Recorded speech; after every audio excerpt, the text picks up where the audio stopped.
Gandang gabi po. Kakain po ang anak ko ng hapunan. Anong tawag dito, Daddy? Hindi yan bupis? Hindi yan bupis? Ano yan?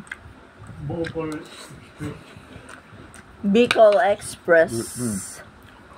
Mga kapatid, Bicol Express. Katanawan Express. Bicol Express. Ibig sabihin maanghang. Ano, anak? Maanghang? Pero masarap. Maanghang. Ano? Maanghang talaga? Hindi damihan mo ng kanin para hindi yung manghang. Sabay mo sa kanin. Dikit mo sa kanin para hindi maghang. Maalis yung anghang. Masarap pa yung may carrot sa marami, ano? Matamis.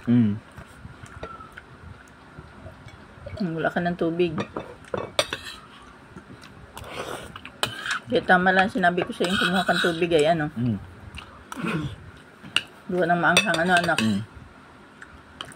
Good. Ma'am. Nakakaling tubig.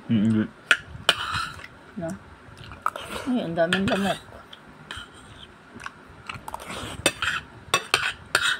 Lagyan mo maraming kanin para matanggal ang anghang. Ano kanin? Lagyan mo kanin. Yeah.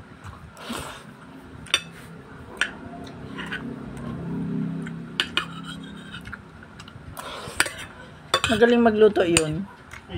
Dati atang chef ng ano yun? Alfredo's. Tapos nagkaroon siya ng sarili doon ay sa may... Ito po yan. Dito sa luto mo.